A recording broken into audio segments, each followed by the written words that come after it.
अब आज मैं नया टॉपिक ले रहा हूँ अमूर्त बीजगणित का ही। अमूर्त बीजगणित का ही एक नया टॉपिक है, यानी कि यूनिट नंबर इसमें तीसरी है, जो चैप्टर नंबर 7 है और इसका नाम है वलय यानी रिंग, पूर्णांकीय प्रांत, इंटीग्रल डोमेन और फील्ड यानी कि क्षेत्र। ये तो वलय रिंग यानी इसकी परिभाषा क्या है वो मैं बता देता हूँ एक एक करके। और इनमें से छोटा क्वेश्चन बहुत ही फिक्स होता है और बहुत ही कम चांस होते हैं कि ये आए, लेकिन आपको ये सारे छोटे छोटे क्वेश्चन पढ़ने हैं। तो वलय यानी रिंग की परिभाषा क्या है? योग का साचार्य होता है a प्लस बी जोड़ के उसमें c जोड़ दो और a को अलग रख के b प्लस c जोड़ के फिर इसमें जोड़ दो, तो ये all of a b c belongs to r, यानी कि r रिंग होगा। तत्समक अवयव का अस्तित्व होगा, यानी कि a प्लस 0 तत्समक अवयव, तो a हो जाएगा। और यदि 0 में a जोड़ो और a में 0 जोड़ो तो भी a ही आएगा। और अगला, ये तो था तत्समक अवयव के लिए। अगला है प्रतिलोम का अस्तित्व यानी इन्वर्स का, वो भी होगा। प्रत्येक a बिलोंग्स टू r के लिए समुच्चय r में एक ऐसा अवयव b योज्य प्रतिलोम विद्यमान होगा कि a प्लस बी बराबर b प्लस a बराबर 0 आ जाएगा मान। उसमें से एक अवयव तो ऐसा होगा जिनको दोनों को पहले उसको उसमें जोड़ दो और उसको उसमें जोड़ने पर 0 आ जाएगा। अब योग का क्रम विनिमय नियम वो तो आएगा। गुणन का सहचार्य नियम यानी इसका गुणा करके फिर इसका गुणा कर लो।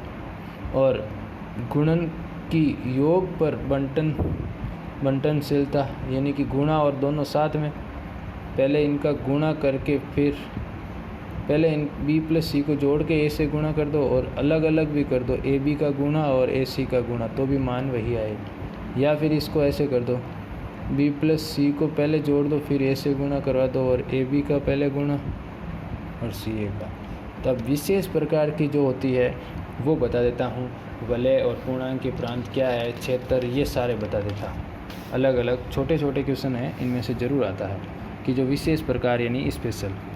क्रम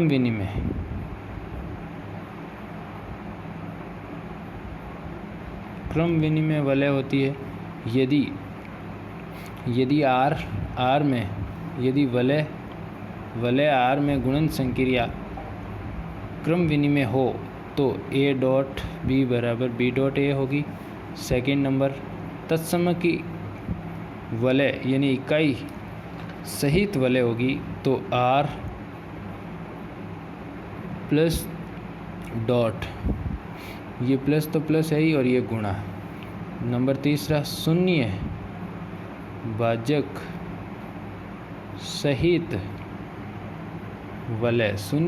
सहित वलय यानी a भी 0 नहीं और b भी 0 नहीं, फिर भी a डॉट b 0 होगा।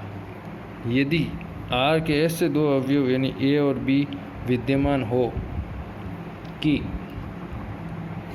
ये हो जाए, और यदि एक है शून्य भाजक सहित के लिए ये हो जाएगा। और अब दूसरा इसी में है, शून्य भाजक रहित है, यानी कि R एक ऐसी वलय है जिसमें a डॉट b बराबर 0 है और या तो a बराबर 0 है या b बराबर 0 है, तब ये हो जाएगा शून्य भाजक रहित और शून्य भाजक सहित, दोनों भी 0 नहीं। अब इसका है अगला, पूर्णांकीय प्रांत यानी कि डोमेन। एक वलय जो कि इकाई सहित हो, इकाई सहित का मतलब सीधा R प्लस डॉट, इकाई सहित का मतलब यही होता है। शून्य भाजक रहित तथा क्रम विनिमय हो उस वलय को डोमेन कहते हैं। और इसमें क्या है, शून्य भाजक रहित तथा क्रम विनिमय हो उसको क्या कहते हैं? डोमेन। यानी कि एक तो पहले इकाई सहित हो, एक शून्य भाजक रहित, एक क्रम विनिमय, तो उसको पूर्णांक के प्रांत या डोमेन कहते हैं। अब वलय के प्रारंभिक गुण ये आपको मैं बता देता हूँ। छोटा सा क्वेश्चन, मतलब छोटा सा टॉपिक है। a डॉट 0 बराबर 0, यानी कि 0 डॉट a, और a डॉट माइनस b बराबर माइनस ab, या फिर माइनस a डॉट b।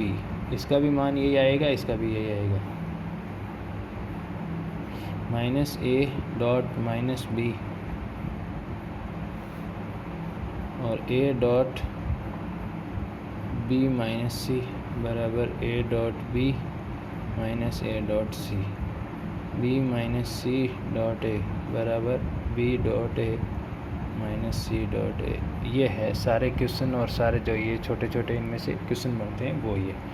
अब आपको एक क्वेश्चन लूँगा, उसके आधार पे आपको और ज़्यादा समझ आ जाएगा। अब क्वेश्चन ये है कि सिद्ध करो कि वलय R शून्य भाजक रहित होगी यदि और केवल यदि R में निरसन का नियम लागू हो।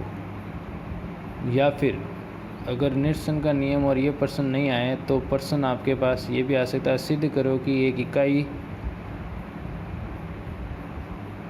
सहित क्रम विनिमय वलय R पूर्णांक के प्रांत हैं यदि और यदि केवल a नॉट इजिकल्स टू 0 और a बराबर AC और b बराबर C और all of a, b, c belongs to R।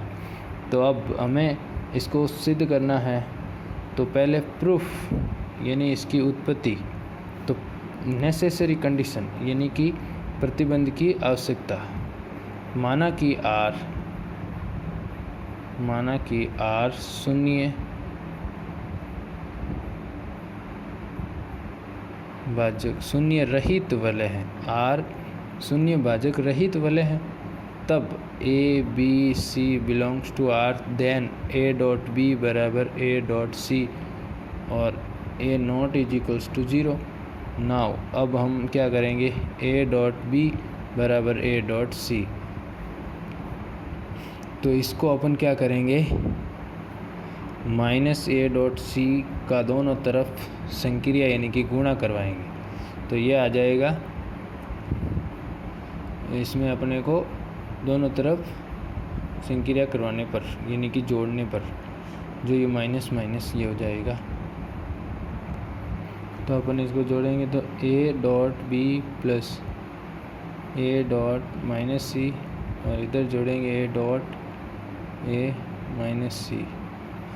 तो अब निरसन का नियम यानी कि a dot b plus a minus C बराबर a c में से c गया 0, तो a, और यहाँ पे a कॉमन आ जाएगा, b में से c, यहाँ पे a कॉमन आ गया, b में से c, तो b में से c बराबर 0। ये निरसन का नियम यहाँ पे लागू हो रहा है, यानी b बराबर c, जो कि हमें प्रश्न में भी दिया हुआ है कि b बराबर c, मैंने प्रश्न भी बोला था।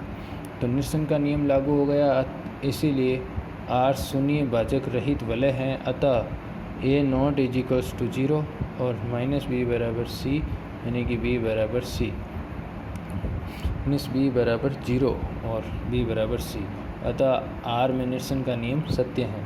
अब नेसेसरी कंडीशन हो गई, और अब जो पर्याप्त यानी कि प्रतिबंध की पर्याप्तता आवश्यकता, उसकी जो नीड कंडीशन उसकी आवश्यक क्या हो, माना कि वलय R में निरसन का नियम सत्य है, जो कि हमने वैसे ही लिखा है तो उसको मान लेते हैं।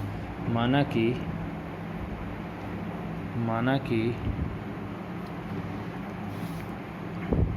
वलय R में निरसन का नियम सत्य है, तो यदि संभव माना कि a b belongs to R, इस प्रकार मानने पर a नॉट बिलोंग्स टू 0 और b not belongs to 0, then क्या हो जाएगा, a डॉट b 0 समीकरण नंबर 1। अब ए डॉट जीरो बराबर जीरो इक्वेशन नंबर 1 और 2 से, इसमें जीरो ये है, इसमें जीरो ये है, तो बी बराबर जीरो, क्योंकि इसमें जीरो बता रहा है और इसमें जहाँ पे जीरो रखेंगे तो सीधा सीधा बी का मान जीरो। अतः हमने माना कि B not is equals to zero, और जो कि ये बता रहा है बी जीरो, तो विरोधाभास हो गया, यानी कि ये असत्य हो गया। अतः आर एक शून्य भाजक रहित होगा। ये शून्य भाजक रहित नहीं होगा बता रहा है, लेकिन हमने जब माना था कि ये जीरो है और ये बता रहा है not is equals to zero, ये तो जीरो बता रहा है और हमने बताया था ये जीरो नहीं है, तो ये जीरो बता रहा है, ये विरोधाभास हो गया। अतः आर शून्य भाजक रहित होगा।